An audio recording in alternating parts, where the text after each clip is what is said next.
আসসালামু আলাইকুম প্রিয় খামারি ভাইরা, সবাইকে অনেক অনেক ধন্যবাদ আজকে এই ভিডিওটি দেখার জন্য।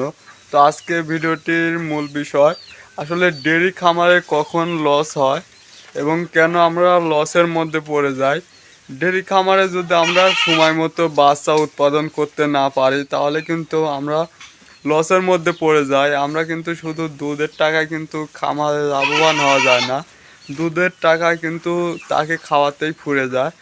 আর এতে দুধ বিক্রি করার টাকা দিয়ে কিন্তু কোনো কিছু করা সম্ভব হয় না, কারণ একটি গরুকে কিন্তু অনেক দানাদার খাওয়ার এবং বিভিন্ন ঘাসেও কিন্তু একটা খরচ হয়। এজন্য কিন্তু দুধের টাকা দিয়ে কিন্তু আমরা লাভবান হতে পারি না। একটি ডেয়ারি খামারে অবশ্যই একটি খামারিকে সময় মতো বাচ্চা উৎপাদন করতে হবে এবং বাচ্চা যদি আমরা সময় মতো উৎপাদন করতে না পারি তাহলে কিন্তু আমরা লসের সম্মুখীন হয়ে যাব এবং আমাদের খামার কিন্তু একটা ঝুঁকির মধ্যে পড়ে যাবে। তো সেরকমই একটি সমস্যা আমার মাঝে হয়ে গেছে, যেহেতু আমি নতুন শুরু করছি এজন্য কিন্তু একটি বড় সমস্যার মধ্যেই পড়ে গেছি। তো সমস্যাটি আপনাদের সঙ্গে শেয়ার করব যাতে এমন ভুল কেউ না করেন। আমার পাশে যে লাল গরুটি দেখতে পাচ্ছেন, এই গরুটা কিন্তু 8 মাস প্রেগনেন্ট, আর 1 মাস প্লাস কিছুদিনের মধ্যে কিন্তু বাচ্চা দিবে। এবং এই কালো গরুটা কিন্তু 8 মাস প্রেগনেন্ট ছিল। আমরা ভাবছিলাম যে বীজ দিছি, বীজ হয়তো কনসেপ্ট করছে। এটাও কিন্তু 8 মাস আমাদের আশা ছিল, আর 1 মাস প্লাস হয়তো 4-5 দিন পরে কিন্তু আমরা বাচ্চা পাবো। কিন্তু হঠাৎই একটি সমস্যার সম্মুখীন হয়ে পড়লাম, সেটাই আপনাদের মাঝে তুলে ধরবো। একদিকে যেমন আমরা সফল, অন্যদিকেও কিন্তু ব্যর্থ।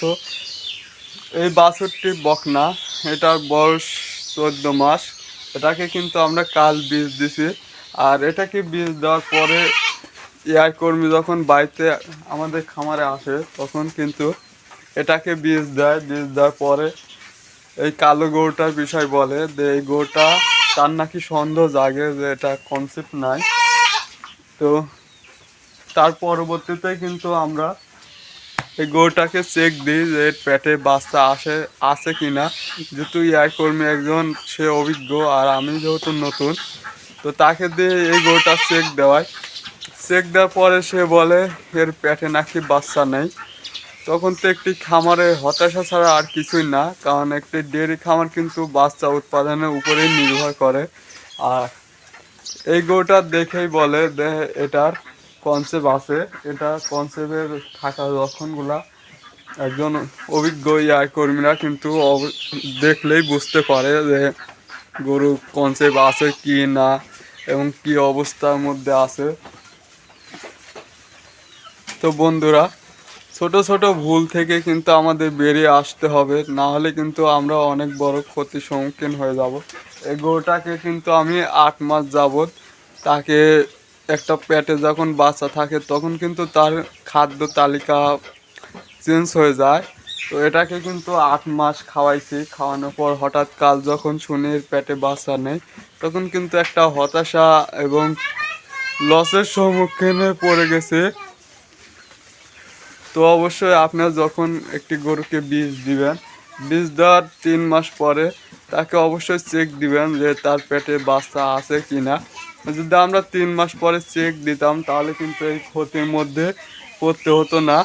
তো এই গরুটাকে যেহেতু বারবার হিটে আইছে, সাইলেন্ট হিটে আইছে, বুঝতে পারি নাই, না বোঝার কারণে কিন্তু তার জ্বরাতে সমস্যা হয়ে গেছে। এজন্য কিন্তু একদিকে খাদ্য খরচ, অন্যদিকে আবার একে চিকিৎসা দিতে হবে। চিকিৎসা দেওয়ার পরে ডাক আসবে, অর্থাৎ হিটে আসবে, হিটে আসার পর বীজ দেব। এদিক সেদিক করে কিন্তু আরও 1 বছর চলে যাবে, তাহলে কিন্তু আমাদের মাঝখান থেকে একটা বছর লস হয়ে গেল। এবং এখন যে খাবারগুলা দেবো এগুলা কিন্তু সম্পূর্ণ ঘরে, অর্থাৎ পকেটের টাকায় খাওয়াতে হবে।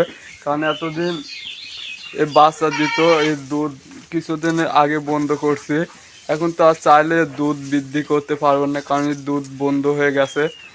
তো এখন যে খাবারগুলো দেবো তা কিন্তু পকেটের টাকা দিয়ে খাওয়াতে হবে।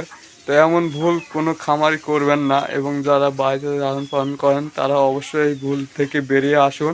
নাহলে কিন্তু আমরা সফলতা হতে পারবো না। সফল সফল হতে চাইলে অবশ্যই সফলের পথেই আমাদের চলতে হবে, না হলে কিন্তু আমাদের বারবার ব্যর্থতা উকি দিয়ে আমাদের খামার ধ্বংস করে দিতে পারে। তো সবাইকে ভিডিওটি যদি দেখে ভালো লাগে এবং যদি এই ভিডিওটি থেকে আপনারা শিক্ষা গ্রহণ করতে পারি, তাহলে কিন্তু আমরা লসের সম্মুখীন হব না। তো ভিডিওটি দেখে ভালো লাগলে অবশ্যই ভিডিওটিতে লাইক এবং চ্যানেলটি সাবস্ক্রাইব করে পাশে থাকবেন এবং আপনাদের মূল্যবান মতামত কমেন্ট বক্সে জানিয়ে যাবেন।